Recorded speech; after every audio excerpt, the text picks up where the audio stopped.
نحمده ونستعينه ونستغفره ونؤمن به ونتوكل عليه ونعوذ بالله من شرور أنفسنا ومن سيئات أعمالنا من يهده الله فلا مضل له ومن يضلله فلا هادي له ونشهد أن لا إله إلا الله وحده لا شريك له ونشهد أن سيدنا ونبينا ومولانا محمدا عبده ورسوله صلى الله تعالى على خير خلقه محمد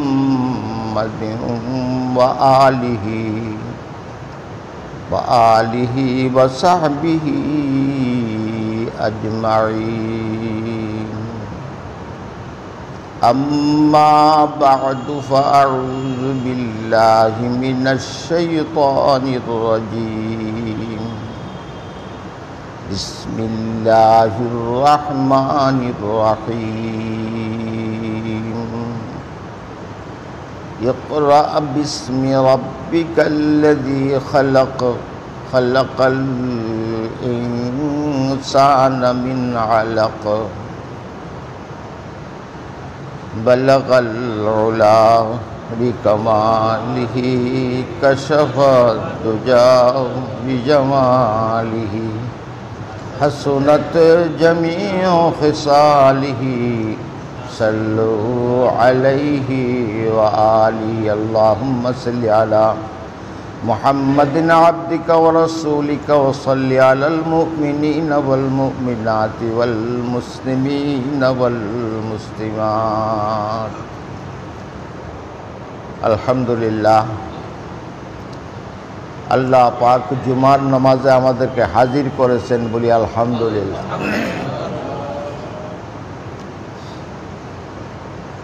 প্রত্যেক নামাজে হাজির হওয়ার জন্য আল্লাহ পাকের কাছে আরজি জানাই বলি আমিন।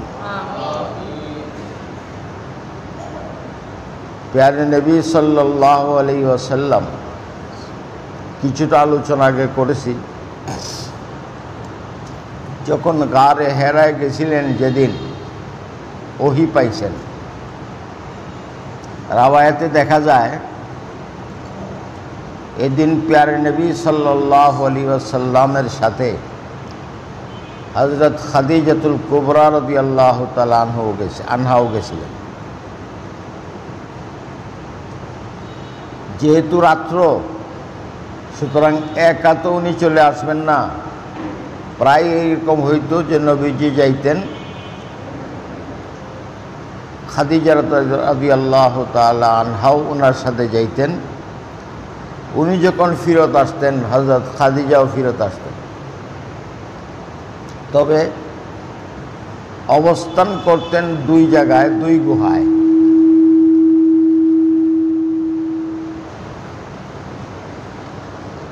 নবীজি যখন ইবাদতে মগ্ন হইতেন, ধ্যানে মগ্ন হইতেন,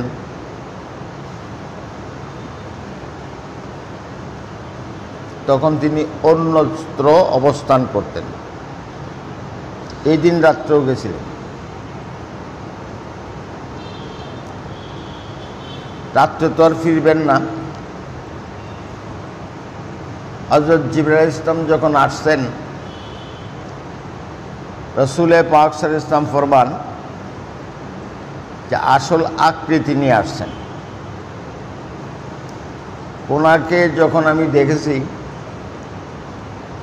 তখন আমি ভাবছি যে কত এদিক সেদিক দেখি, কোন জায়গায় তিনি আছেন এত বড়। হুজুর বলেন, আসমানের যেদিকেই তাকাইলাম আমার সামনে তো আসে নেই, আর যেদিকেই তাকাইলাম হযরত জিবরাইলকেই দেখা যায়। প্রথম এইরকমভাবে সামনে আসা, এটা একটা ভয়ের ব্যাপার। প্রশ্ন আসবে, যদি এত বড় আকৃতি হয়ে থাকেন তো হুজুর সাল্লাল্লাহু আলাইহি ওয়াসাল্লামকে চাপ দিলেন কিভাবে? বুকে চাপ দিছে না? প্রথম তো এইভাবে আত্মপ্রকাশ করেছেন এবং হাতের মধ্যে জান্নাতি তখতির মধ্যে লেখা ছিল ইকরা বিসমি রাব্বিকাল্লাযী খালাক, নূরের হরফে। আর সেই জান্নাতি তখতিটা জান্নাতি রেশমি কাপড় দ্বারা ঘোরা ছিল। আমরা কি করি? কোরআন শরীফে গেলাম লাগাই না, রেশমি কাপড়ে গেলাম। এটা খুললেই পড়ছেন, পড়ো ইকরা। উনি না করতেছেন, তখন জিবরাইল আলাইহিস সালামের আকৃতি স্বাভাবিক হইয়া উনারে বুকে চাপ দেওয়ার মতন আকৃতি ধারণ করলেন। এখন প্রশ্ন হইল, জিবরাইল ইসলাম যে আকৃতি ধরলেন সেই আকৃতি মানুষেরই ছিল যখন কাছে আসছেন। আগে তো হযরতে জিবরাইল ইসলাম আকৃতি ছিল। এইখানে পড়া শেষ, চাপ শেষ, তারপরেও হুজুর পাক সাল্লাল্লাহু আলাইহি ওয়াসাল্লাম যে দাঁড়াইয়াই রইছেন।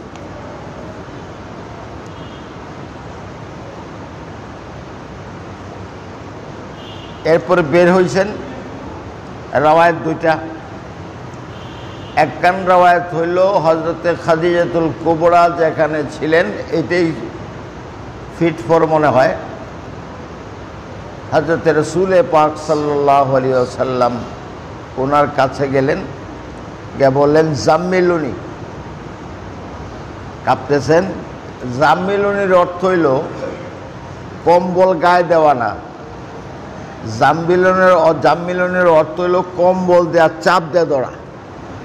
বেশি জ্বর উঠলে মাসে কী করে? লেফের তুলে গেলে আমার চাপ দিয়ে ধরো, কাঁপতে তাই তবু চাপ দিয়ে ধরা।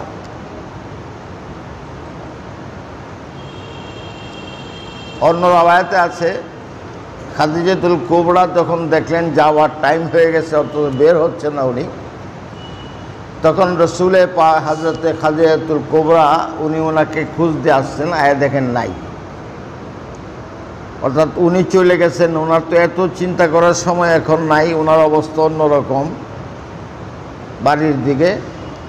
খাদিজাতুল কুবরা সেইখানে লোক লাগাইছেন ওনাকে তালাশ করার জন্য, কোথায় আছে। লোকেরা তালাশ করে নবীজিকে পাইল না, কারণ নবীজি তখন সরাসরি বাড়ির দিকে চলে আসছেন। পাশে খাদিজাতুল কুবরা আসছেন। যখন খাদিজাতুল কুবরা রাদিয়াল্লাহু তাআলা আনহা, এখনো হইছেন না, হইবেন, যখন ওনার কাছে বলছেন এরকম সব ঘটনা, তাই বলছিলাম যে উনি ওনার কুলে বসায়া কাপড় কিছুটা বলছেন, উনি এখনো আছেন, তখন কাপড় কিছুটা সরাই আলছেন, সরাইয়া বলছেন উনি কি এখনো আছেন? তখন হযরতে রাসূল পাক সাল্লাল্লাহু আলাইহি ওয়াসাল্লাম বললেন না, এখন দেখা যায় না। কাপড় সরাইলে চলে যায়, আর কাপড় ঠিক মতো করলে আবার আসেন। যদিও পর্দা তাদের উপরে ফরজ না, এ সভ্যতা।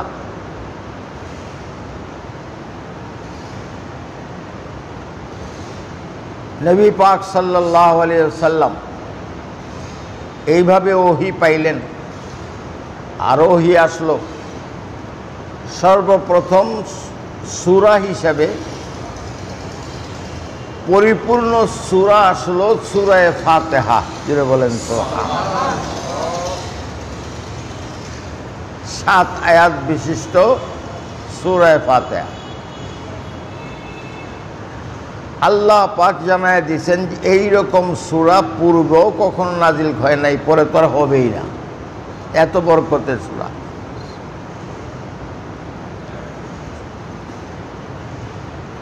কোনো হাদিসে আছে, এক হাদিসে আছে সূরা ফাতিহা একবার পড়লে 10 পারার সওয়াব পাওয়া যায়। আর আরেক হাদিসে আছে যে কিয়ামতের ময়দানে সূরা ফাতিহা যে পাল্লায় রাখা হবে, অপর পাল্লায় যদি কোরআন শরীফের মতন ভার 10 কোরআন শরীফও রাখা হয়, তবু সূরা ফাতিহার ভারই বেশি। কোন সূরাত কত আয়াত আল্লাহ বলেন নাই। কুল নাসের মধ্যে কত আয়াত, কুল আল্লাহর মধ্যে আল্লাহ পাকের সবচেয়ে শ্রেষ্ঠ গুণ বিশিষ্ট আয়াত, আল্লাহর পরিচয়ের সূরা হইল কুল আল্লাহ। অথচ সেই সূরার মধ্যে আল্লাহ পাক বলেন নাই আয়াত কয়টা। সূরা ফাতিহার মধ্যে আল্লাহ পাক বলেন ওয়ালাকাদ আতাইনা সাবআম মিনাল মাসানি, আমি তোমাকে 7 আয়াত বিশিষ্ট সূরা দান করলাম, যারা বারবার বারবার তেলাওয়াত করা হবে। হয় না? হয় না? প্রত্যেক নমাজে প্রত্যেক রাকাতে সূরা ফাতিহা আছে।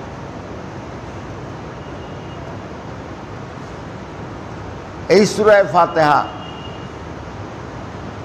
শেষে আল্লাহ পাক জিবরাইল আলাইহিস সালাম বললেন সূরা পড়িয়া আমিন, আপনিও বলুন আমিন। আমিনটা কি? তাফসীরে কাশফের মধ্যে লেখেন আমিন হইল যে দরখাস্ত করিয়া পরে সিগনেচার করে না, প্যাকেট করিয়া মোহর মারে, ভিতরে কিছু যায় না, ভিতর থেকে বাইরে কিছু যায় না, এটার নাম হইল মোহর। আল্লাহ পাক কোরআন শরীফে খাতাম বলছেন নবী পাক সাল্লাল্লাহু আলাইহি ওয়াসাল্লামের গুণ হিসাবে, এটার অর্থ মোহর হয়। অর্থাৎ মুহাম্মদুর রাসূলুল্লাহ সাল্লাল্লাহু আলাইহি ওয়াসাল্লাম আসার পরে আল্লাহ পাক নবুয়তের মুখের মধ্যে, বোতলের মুখের মধ্যে মোহর মেরে দিচ্ছে। আল্লাহর পোস্ট অফিসে পৌঁছার আগে যদি কেউ চিঠি খুলে লায়, এটা কমপ্লেন করা হবে। কাজে এই মোহর মেরে দিয়েছেন, মানে আর কেউ ঢুকবে না, আর এই নবীর সিলসিলাতে আর কেউ বের হবে না। তো হযরত ঈসা আলাইহিস সালাম আসবেন, যে উনি নবী হিসাবে আসবেন না, উম্মতে নবী মুহাম্মদ সাল্লাল্লাহু আলাইহি ওয়াসাল্লাম হিসাবে আসবেন। যে বলেন সুবহানাল্লাহ।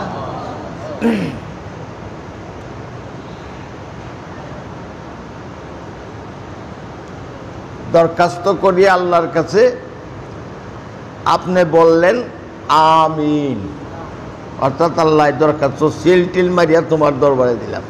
আর সিলটা কার? হাদিসের মধ্যে আছে সিলটা বান্দার না, বান্দার মুখে বলে সিলটা আল্লাহ। সিলটা কার? আল্লাহ, কিন্তু বলে কার মুখে? বান্দার মুখে। এই সিলটা আল্লাহ নিজেই আমাদেরকে দেয়া দিচ্ছেন বান্দাদেরকে। সূরা ফাতিহার পরে আমরা বলি আমিন। যা পড়লাম এটা দরখাস্তটা আপনি কবুল করেন।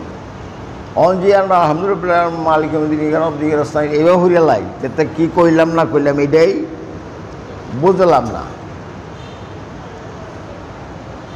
এটা চিন্তার মধ্যে বুঝবেন। আলহামদুলিল্লাহ, সমস্ত প্রশংসা কেন? কার জন্য? লিল্লাহ। কেন? রব্বিল আলামিন, তিনি সারা জাহানের রব। এটা চিন্তা করে পড়বেন, ভাব করতে পারেন আলহামদুলিল্লাহি রব্বিল আলামিন। নবী পাক সাল্লাল্লাহু আলাইহি ওয়াসাল্লাম কোন রাওয়ায়াতে 3 বৎসর, নবুয়তের 3য় বৎসর, 4র্থ বৎসরে প্রকাশ্যে দাওয়াত শুরু হইল। আর কোন রাওয়ায়াতে নবুয়তের 5ম বৎসরের দাওয়াত প্রকাশ্যে শুরু হইল। তাইলে এক রাওয়ায়াতে বোঝা গেল 3 বৎসর, আরেক রাওয়ায়াতে বোঝা গেল 4 বৎসর গোপনে দাওয়াত দিয়েছেন। যেটা বলেন সুবহানাল্লাহ। এটার জন্যে রাত্রে তিনি অপেক্ষা করতেন, দিনে অনেক সময় অপেক্ষা করতেন। অবস্থান করতেন আরকাম ইবনে আরকাম, বাপের নামও আরকাম, ফুতের নামও আরকাম। ওনার ঘরে উনিও প্রথম মুসলমান। প্রথম মুসলমান হইলেন মেয়ে খাদিজাতুল কুবরা। তারপরে মুসলমান হইলেন যায়েদ ইবনে সাবিত, হুজুরের হযরত খাদিজার গোলাম ছিল, রাসূল পাক সাল্লাল্লাহু আলাইহি ওয়াসাল্লামকে হাদিয়া দিয়ে দিয়েছেন।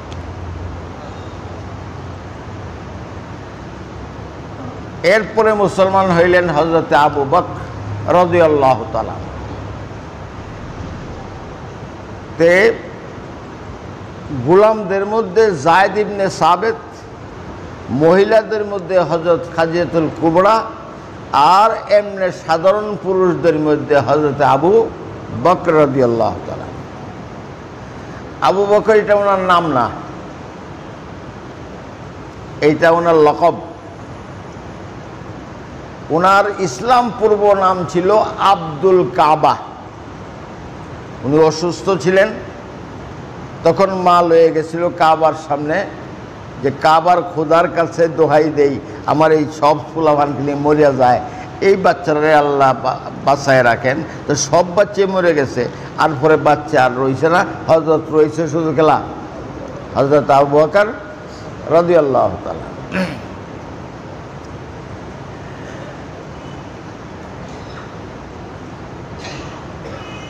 বকরুন শব্দের অর্থ কিন্তু সম্মান জাতীয়, চুপচাপ থাকা, খুব ধীরস্থির থাকা, এটার অর্থ। অর্থাৎ ধীরস্থির থাকার মাস্টার সারা দুনিয়ার, যেটা বলেন সুবহানাল্লাহ। বকরের বাপ না, এটা অর্থ হলো এটা। আব্দুল কাবা যখন নাম ছিল, রাসূল পাক সাল্লাল্লাহু আলাইহি ওয়াসাল্লাম ওনার নাম বদলায় রাখলেন আব্দুল্লাহ। কি নাম রাখলেন? আব্দুল্লাহ। আব্দুল্লাহ থেকে তারপরে উনি হইলেন আবু বকর। এই লকবি নাম। আমরা দেশে অনেক মানুষের আগে আমার এক দাদার নাম দেখছি, মাইসে ডাকতো বাসানি সাহ, এইটাই নাম, আর কেন নাম আমরা জানিও না। আরেকজনরে ডাকতো জিন্না সাহ, এই জিন্না সাহেবই, আর না কোনো নাম আমরাও জানি না, এইটাই জানি। এটা লকবি নাম কয়। আর যুবকদের মধ্যে, কিশোরদের মধ্যে প্রথম মুসলমান হইলেন হযরতে খাজা হযরতে আলী রাদিয়াল্লাহু তাআলা। ধীরে ধীরে যখন ঘরের মধ্যে নামাজ পড়েন, ঘরে ঢুকে গেলেন, নামাজ পড়তেছেন প্যারে নবী, ঘরে ঢুকে গেলেন হযরতে আলী। নামাজ দেখার পরে উনি অবাক হয়ে জিজ্ঞাসা করলেন, এটা কি করলেন আপনি? ইবাদত করলাম, আমি দ্বীনের নবী, দ্বীনের ইবাদত করলাম, তুমিও এটা গ্রহণ করো। হযরত আলী বললেন, এটা তো নতুন দেখলাম, আর কোনোদিন দেখি নাই, একটু চিন্তা বিন্তা করলই। আব্বারে জিগাই লই, আব্বা কেটা? আবু তালেব। তখন হুজুর চিন্তা করলেন, আবু তালেব কিরে জিজ্ঞাসা করতে গেলে আমি যে গোপন আছি রে তোর কাছে হয়ে যাব। তখন বলে, ঠিক আছে, গ্রহণ করা না করা তোমার ইচ্ছা, কিন্তু এইটা তুমি আর কারোর কাছে বলতে পারবো না। রাত্রে উনি শুয়ে শুয়ে চিন্তাই করতেছেন।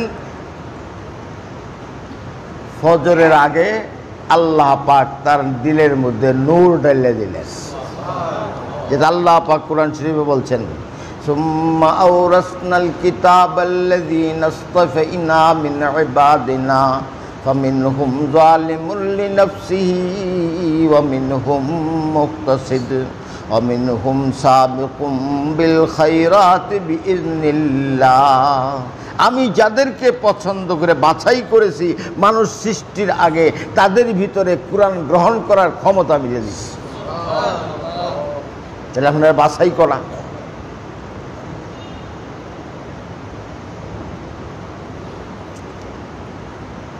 হযরত আলী রাদিয়াল্লাহু তাআলা মায়ের পেটে ছিলেন। ওলামাগণ লেখেন, মুফাসসিরিনগণ, আর তারা সাহাবাগণের কাছ থেকে না শুনে তো লেখেন না, তারা সাহাবার কাছ থেকে শুনেন, তারপরে আইতে লেখেন। যখন মায়ের পেটে ছিলেন তখন সবই লাতরে সেজদা করতেছে বুতরে। তখন ওনার মা ভাবলেন যে সবাই যখন করে তা আমিও করি। যখন সেজদা করতো সাইসে হযরত আলী কেনর ফেডের মধ্যে এমন একটা ব্যবস্থা করছে যে মা আর কাইতনের কোনো উপায়ই নাই, শরীর খারাপ হয়েছে, এই অবস্থায় পড়ে গেছে গা, অর্থাৎ ফুতে দিছে না যে এটার সামনে যাও। সারা রাত চিন্তা করলেন। সকালে প্যারে নবীজির দরবারে সে বললেন, ইয়া রাসূলুল্লাহ, ইয়া নবী আল্লাহ, ইয়া মুহাম্মদ, আমি কারো কাছে পরামর্শ করব না, দরকার নাই, প্রকাশ করব না, আমি আপনার কাছে ইসলাম কবুল করতে চাই। যে বলেন সুবহান। এইভাবে ইসলাম ধীরে ধীরে 4 বছর 3 বছর পর গোপন ছিল। এই ব্যাপারের উপরে কিছু কথা প্রথম যারা মুসলমান হয়েছেন, আল্লাহ পাক বলছেন, আস-সাবিকুন আস-সাবিকুন উলাইকা হুমুল মুকাররাবুন, যারা প্রথম ইসলাম এনেছে তারাই আগে চলে গেছে এবং তারাই আমি আল্লাহর কাছে কাছে থাকবে। তারা আগে হয়ে গেছে, সবার চেয়ে মর্যাদা তাদের বেশি। যারা সুন্নত পড়ে নাই 4 রাকাত সুন্নত।